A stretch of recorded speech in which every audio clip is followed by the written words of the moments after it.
오늘은 저희 교회 설립 66주년 감사 예배로 드립니다.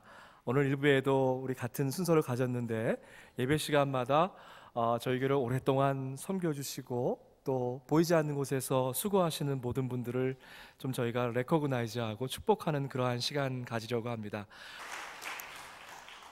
여러분 보셨죠? 저희 교회가 지금 이 자리에 있기까지 하나님의 신실하신 인도하심이 있었지만 교회 여러분들의 그 숨은 사랑과 또 기도, 땀이 오늘 우리를 있게 했습니다. 한 주간 동안도 주님의 은혜 가운데에 평안하셨습니까? 오늘은 우리 워싱턴 한인교회 설립 감사 예배로 드립니다. 지난 66년을 돌아보면 모든 것이 하나님의 은총이었다 하는 생각이 듭니다. 이제 다가올 저희 교회 100주년을 생각하면서 감사의 마음으로 오늘 예배 자리에 나왔습니다. 그런데 혹시라도 지난 한 주간 하나님께 뭘 감사할까 고민을 해봤지만 아직까지도 감사의 거리를 찾지 못하신 분들이 계십니까? 수고하고 애만 썼지 빈손 허탈한 마음으로 추수의 들판을 아직도 거닐고 계십니까? 눈에 띄게 달라진 것도 뭐 큰 일을 이룬 것도 없는데 도대체 뭘 감사하란 말입니까? 사랑하는 교회 여러분, 충분히 공감이 되는 그러한 마음입니다. 여러분 정말 올 한 해 동안 수고 많이 하셨습니다. 사람들이 얘기하더라고요. 경제도 어렵고 삶도 어렵고 건강에 어려움도 있었고 도대체 우리 삶 가운데에 쉬운 것은 하나도 없고 여기저기서 정말 숨 넘어가는 그러한 소리만 들립니다. 하나님께서 우리에게 풍족히 채워주셔서 정말 우리의 마음 가운데에 감사가 생수처럼 콜콜 터졌으면 좋겠는데 가만히 보니까 저와 여러분의 마음이 때로는 너무나 메말라서 너무나 퍽퍽해서 정말 감사를 드릴 것이 무엇인가 생각해야 될 그럴 때도 있었던 것 같습니다. 여러분 댁에서 이렇게 수건에다가 이렇게 물기가 있으면 쥐어짜면 물이 나오죠. 물방울이 떨어지죠. 근데 마른 수건은 쥐어짜도 물이 나오지 않더라고요. 정말 모두가 힘들고 어렵게 간신히 오늘 이 자리까지 왔습니다. 마음 가운데 그런 질문이 생겼습니다. 하나님, 이런 교우들의 삶을 제가 잘 아는데 어떻게 감사의 메시지를 전합니까? 이것은 목회자로서 또 설교자로서 솔직하게 들었던 제 마음의 의문이었습니다. 오늘 본문 말씀을 묵상하다가 하나의 이미지가 제 머릿속으로 스쳐갔습니다. 그것은 바로 성경 곳곳에 등장하는 항아리였습니다. 오늘은 좀 항아리의 그 이미지를 통해서 감사가 뭔가, 감사의 마음에 대해서 좀 함께 생각해 보았으면 좋겠습니다. 예수님께서 가장 먼저 기적을 베푸셨던 현장이 있죠. 요한복음에 가니까 혼인잔치가 열렸습니다. 분위기가 점점 무르익어 가는데 그 순간에 포도주가 딱 떨어진 거예요. 손발 씻는 물을 담아두는 그 묵직한 돌 항아리가 6개가 있었습니다. 예수님께서 말씀하셨습니다. 항아리에 아구까지 물을 채워다가 잔치 맡은 사람에게 가져다 줘라. 여러분, 이후에 일어난 사건은 여러분 잘 아십니다. 물이 포도주로 바뀌게 되었죠. 그것은 겉모습만 변한 것이 아니라 화학적인 그리고 본질적인 변화였습니다. 맛과 향과 색깔이 모두 다 변했습니다. 여러분, 이게 무슨 말입니까? 우리의 죄악 때문에 사망의 길로 갈 수밖에 없는 저와 여러분이 그 삶 가운데 예수께서 찾아오셔서 우리의 인생의 변화가 일어났는데 그것은 본질적인 변화입니다. 사망에서 구원으로 새 생명을 얻게 되었습니다. 이제 세상 등지고 십자가만 바라보는 새로운 삶, 주님께 성령님께 붙들린 삶이 시작된 것이죠. 사랑하는 교회 여러분, 물이 포도주로 변하는 그러한 변화의 항아리를 맛보셨습니까? 예수님 만나고 나서 가슴 속 깊은 곳에 도대체 몇 년이 됐는지 모르겠습니다. 40년, 50년, 60년 이상 아무에게도 알려지지 않았지만 내 마음속 깊은 곳에 있는 그 쓴뿌리들을 다 뽑아내셨습니까? 예전에는 쉽게 화나고 절망도 했지만 이제는 입술만 열면 기쁨과 찬양이, 기도가 떠나지 않으십니까? 여러분, 가장 큰 기쁨은요, 다른 기쁨이 아닌 것 같아요. 하나님께서 나를 구원해 주셨구나 라고 하는 벅찬 구원의 감격입니다. 여러분, 이 기쁨을 절대로 양보하지 마십시오. 여러분, 이 기쁨을 절대로 사탄에게 빼앗기지 마시기 바랍니다.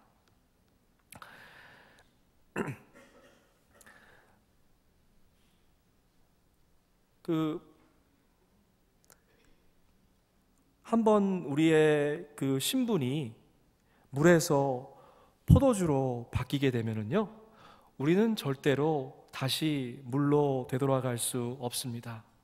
그런데 왜 자꾸만 세상의 정욕에 눈이 멀어서 값비싼 포도주에서 흙탕물로 변질되려고 하십니까? 가만히 생각해 보면 이래요. 물이 포도주가 되는 게 참 놀라운 기적입니다. 그런데 여러분, 더 큰 기적이 뭔지 아세요? 그 포도주가 다시 물로 변하는 것은 더 큰 기적입니다. 다시 예전에 흙탕물로 돌아가지 않기를 원합니다. 하나님께서 우리의 신분을, 우리의 생명을 새 것으로 바꾸어 주셨는데 자꾸만 저와 여러분은 세상 가운데 살면서 다시 흙탕물로 돌아가려는 그러한 경향이 있습니다. 제가 여러분에게 다시 흙탕물로 돌아가지 않는 비결을 하나 알려드리고 싶습니다. 그것은 바로 감사하는 마음입니다. 그렇기 때문에 여러분, 감사는요, 모든 것이 다 주어져서 그 마지막 순간에 하나님께 드리는 게 아니라 사실은 하나님 앞에 벅찬 구원의 감격을, 그것에 감사하면서 나오는, 그렇기 때문에 감사는 우리 신앙생활의 끝이 아니라 사실은 출발선상이라고 하는 것입니다. 감사가 바로 우리 신앙의 시작이 되는 것이죠. 순풍에 돛을 단듯이 손만 대면 모든 일이 술술 다 풀리기 때문에 감사하는 것이 아닙니다. 신실하신 하나님, 어제나 오늘이나 변치 않는 주님의 사랑에 먼저 감사하십시다. 가장 깊은 감사, 가장 근본적인 감사는 십자가의 사랑에 대한 감사입니다. 상황은, 형편은 도저히 감사할 수 없지만 먼저 감사하십시다. 여러분, 우리 고영직 우리 고순영 선교사님이 여기 앞에 계시니까 제가 작년에 필리핀에 선교를 갔던 일이 생각납니다. 우리 손욱 장로님 내외와도 함께 갔었는데 거기에 그 우리 지체 발달이 조금 더 늦은 우리 장애우들과 함께 생일 잔치를 한 적이 있어요. 선교사님 생각나시죠? 우리 미국에서는 아이들 생일 잔치하면 시끌벅적하게 정말 화려하게 하는데 그 친구들 1년에 한 번 모아놓고 맥도날드에 가서 그 빅맥 햄버거 하나 같이 나누면서 그게 그 아이들이 기다리는, 정말로 기다리는 그러한 날이었습니다. 근데 아이들의 얼굴 가운데에 그 기쁨이 있는 거예요. 제가 그걸 보고 충격을 받았습니다. 말도 더듬고 행동도 굼꾼 그 친구들이 찬양을 이렇게 들려주니까 일어나서 춤을 추는데 저는 그 어디에서도 보지 못했던 천국의 댄스를 그곳에서 보았습니다. 정말 그것을 보면서 우리 선교사님 내외가 참 귀한 일을 하고 계시는구나 하는 그러한 생각을 했습니다.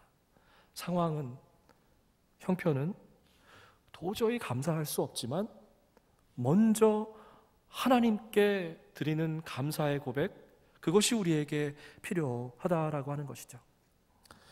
물이 포도주로 바뀐 변화의 항아리를 내려놓고 여러분 좀 또 다른 항아리를 만나러 갔으면 좋겠습니다. 우리 주님께서 사마리아 여인을 만나시기 위해서 우물가에서 기다리고 계십니다. 그 여인은요, 우리가 잘 아는 여인이에요. 사생활이 너무 복잡했습니다.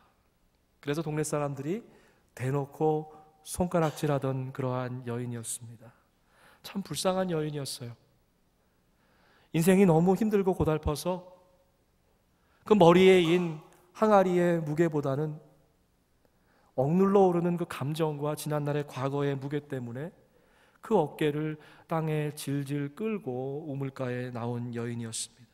그날도 어김없이 그 여인은 인생의 무거운 항아리를 이고 지고 끌고 우물가에 나왔습니다. 물을 달라던 예수가 오히려 그 여인에게 영원히 목마르지 않는 그러한 생수를 허락해 주셨습니다. 여러분, 이 여인이 어떻게 됐습니까? 그 여인은 물 항아리를 내동댕이 쳐준 채 이제 마을로 뛰어내려갔습니다. 내가 예수를 만났어. 복된 소식을 전하고 싶은 그 간절한 마음 때문에 그 여인은 물동이를 내동댕이 쳐준 채 급히 마을로 내려갔습니다. 가가호호를 누비면서 예수 소식을 전했지요. 여러분, 중요한 게 있어요. 그 순간에도 그 여인의 삶에 있어서 그 물동이는 너무나도 중요한 역할을 하는 것이었다는 것입니다. 그런데 어떻게 그 여인은 그 중요한 물동이를, 물항아리를 던져놓을 수가 있었을까요?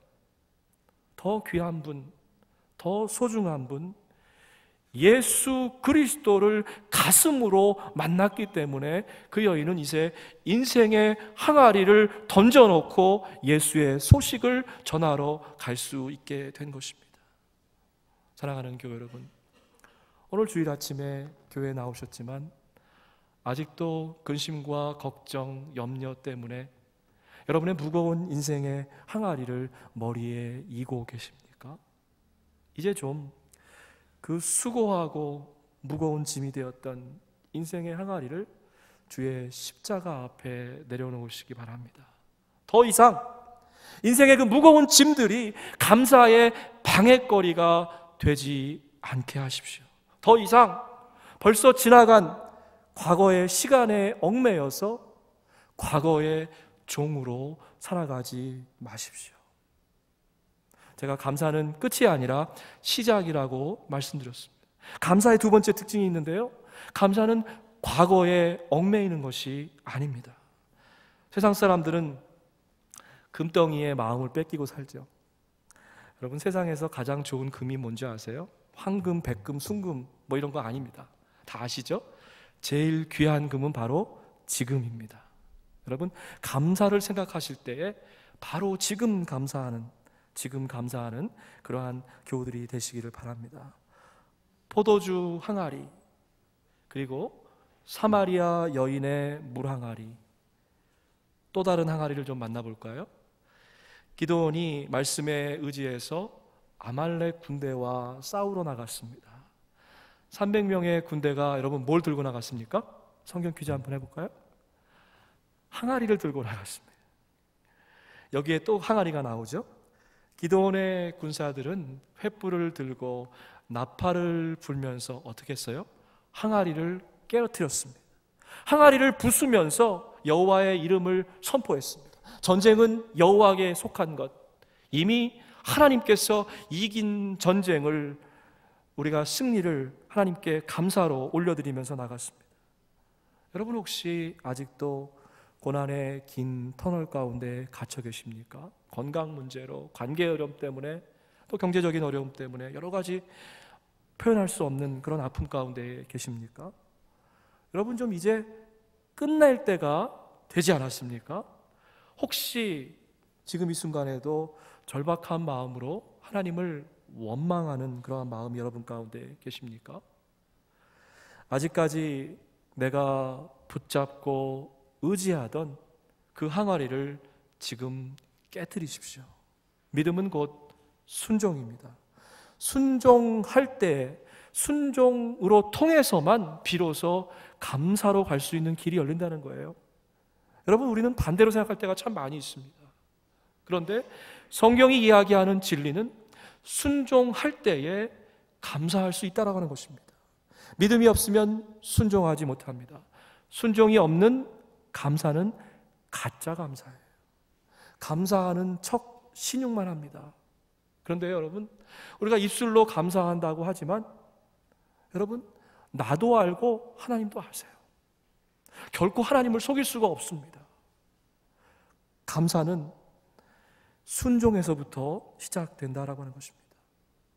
때때로 나라고 하는, 자라고 하는 그 항아리가 너무 단단해서 하나님의 영광이 드러나지 못할 때가 있습니다.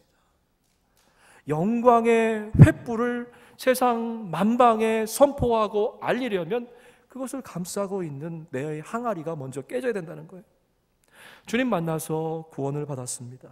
사망에서 영생으로 우리의 호적이 옮겨졌죠. 변화의 항아리를 체험했고 이제 인생의 무거운 항아리도 주의 십자가 앞에 내려놓았습니다. 여러분, 질문은 이거예요. 신앙생활한 지 50년, 60년, 80년이 됐는데 왜 아직도 내 심령 가운데에 감사가 바싹 말라 있습니까? 왜 그럴까요? 여전히 내 안에 내가 가득 차 있기 때문에 그렇습니다. 내 안에 내가 가득 차 있어서 주님이 내 안에 들어오지 못하기 때문에 그래요.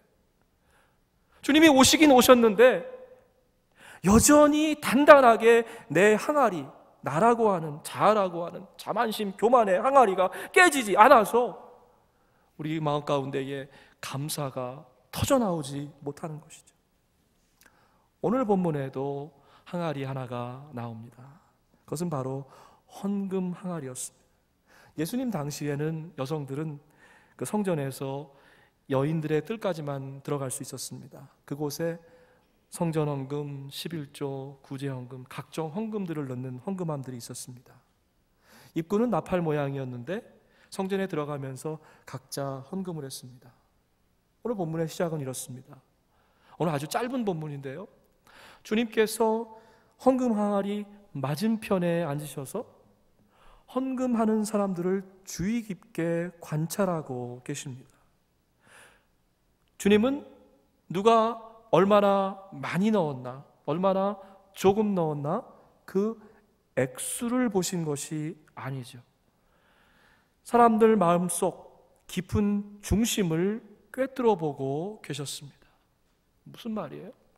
돈이 아니라 마음을 살펴보고 계셨다고 하는 것입니다. 율법학자들은 자랑스럽게 큰 돈을 헌금 항아리에 넣었습니다. 그러면서 뿌듯하고 누군가 알아주기를 기대했는지도 모르겠습니다. 엄청난 액수의 헌금이 우리 주님의 마음에 아무런 감동도 주지 못했습니다. 오히려 주님은 그들을 향해서 거룩한 분노를 느끼고 계십니다. 왜 그럴까요? 그들의 삶이 바로 서지 못했기 때문에 그렇습니다. 몸만 성전의 예배 시간에 나왔지 그들의 삶은 살아있는 산 제사가 되지 못했기 때문에 그렇습니다. 복음서를 보니까 우리 주님의 불편한 마음이 아주 적나라하게 기록되어 있습니다. 이 율법학자들과 바리새파 사람들아, 이 위선자들아, 너희에게 화가 있다. 너희는 회칠한 무덤과 같다. 겉으로 보기에는 아름답지만 너희 속에는 죽은 사람의 뼈와 온갖 더러운 것이 가득 차 있다. 당시의 서기관들과 바리새인들은요, 제사장들처럼 흰색 가운을 입고 다녔습니다. 치렁치렁 땅에 끌리는 그 긴 옷자락, 그리고 팔과 그 옷 곳곳에 말씀을 새겨 놓았습니다. 정말 경건의 모양은 갖췄지만 경건의 능력을 갖추지 못한 그러한 모습이었습니다. 잔치 때마다, 모임 때마다 높은 자리에 앉기를 원했습니다. 그리고 랍비여, 선생님이여 존경받기를 원했죠. 절기마다 금식하고 가난한 사람들을 위해서 구제헌금도 했습니다. 그들의 기도 생활은 어떠했습니까? 하루에 3번, 1시간씩 기도하고 앞뒤로 또 1시간씩 말씀을 묵상했습니다. 주님은 경건한 율법학자, 헌금을 많이 하는 부자를 칭찬하지 않으셨습니다. 오히려 너희에게 화가 있을 것이다, 더 큰 심판을 받을 것이다 경고하셨습니다. 왜 그렇습니까? 주님의 이 말씀에 대한 답은 오늘 아주 짧은 본문 가운데에 담겨져 있습니다. 정답은 과부의 2렙돈이었습니다. 남루한 차림의 한 여인이 그 과부가 정성스럽게 동전 2닙을 헌금 항아리에 넣었습니다. 성경에 2렙돈이라고 기록되어 있는데요, 이걸 요즘 화폐 단위로 계산하면 하루 노동자가 받는 그 일삭, 품삯의 64분의 1에 해당하는 그러한 작은 액수의 그 액수였습니다.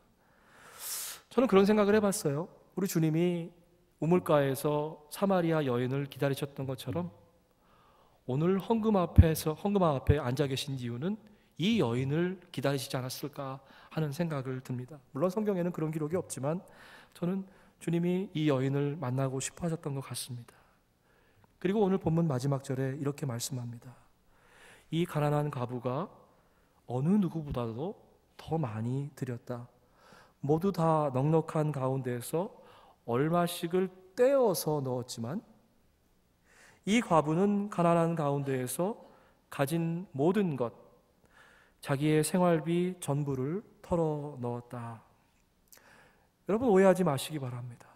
오늘 본문은 헌금의 액수, 많고 적음, 그 차이를 이야기하는 것이 아닙니다.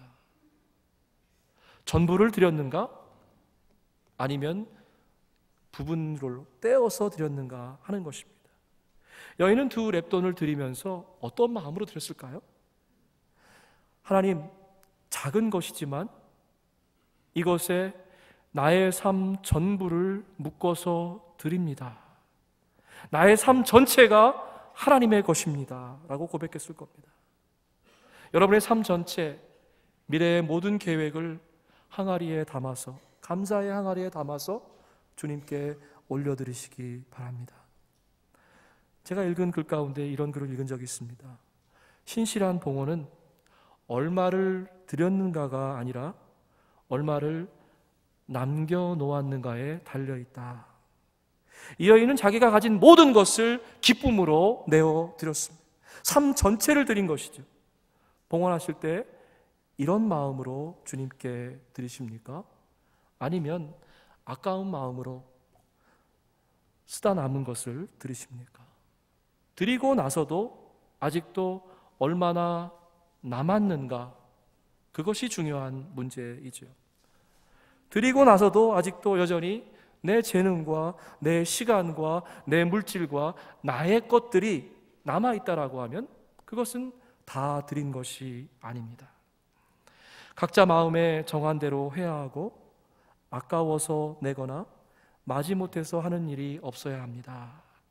하나님께서는 기쁜 마음으로 내는 사람을 사랑하십니다. 고린도후서의 말씀입니다. 여러분, 그런 생각 해보셨어요?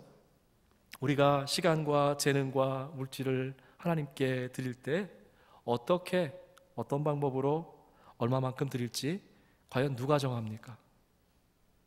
하나님이 정합니까? 주님이 정합니까? 성령님이 정하십니까? 아니더라고요.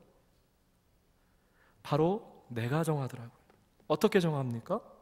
주님이 주신 은혜, 우리에게 부어주신 벅찬 감격, 그 은혜에 따라서 감동으로, 기쁨으로, 자원하는 마음으로 드리죠.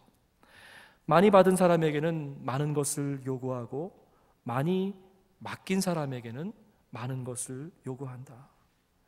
하나님, 왜 저만 이렇게 많이 드려야 됩니까? 저도 힘들어요. 적당히 좀 할게요.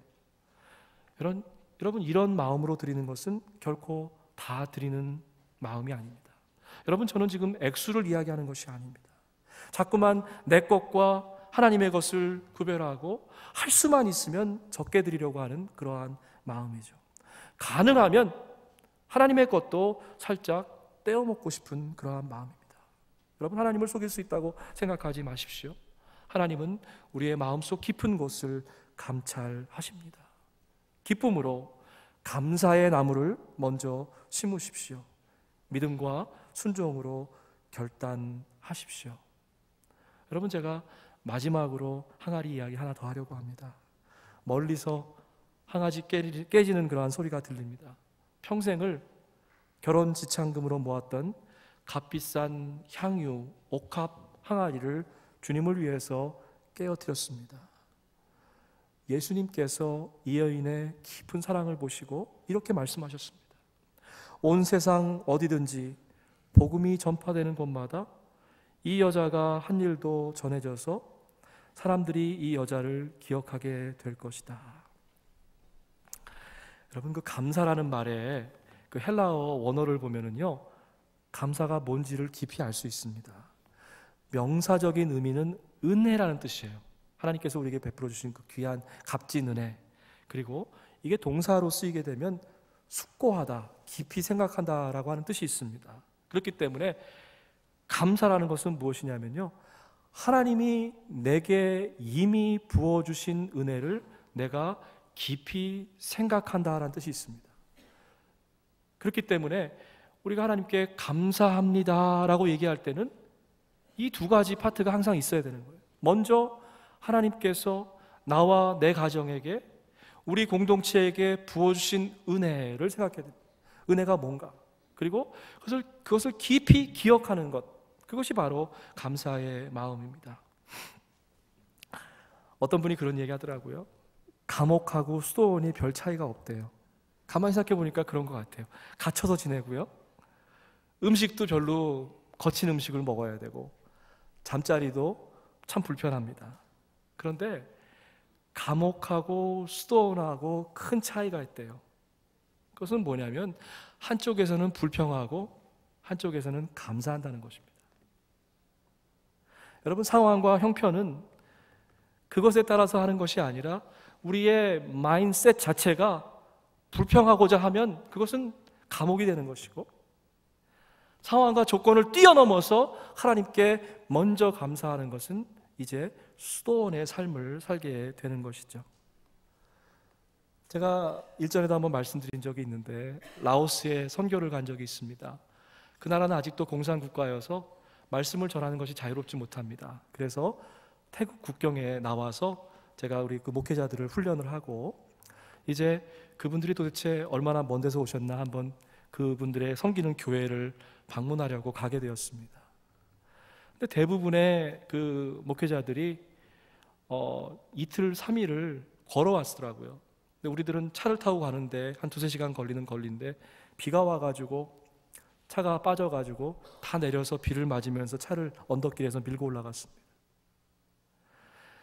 옆을 보니까 비가 갑자기 쏟아지니까 거기 나무들이 좀 크잖아요. 이파리를 엮어가지고 그 몸을 가리는 가리개를 만들어서 뛰어가는 그분들을 보는데 그분들이 그렇게 환하게 웃고 있더라고요. 제가 순간적으로 깨달았습니다. 이게 도대체 누가 선교사고 누가 복음을 받아야 되는 사람인가?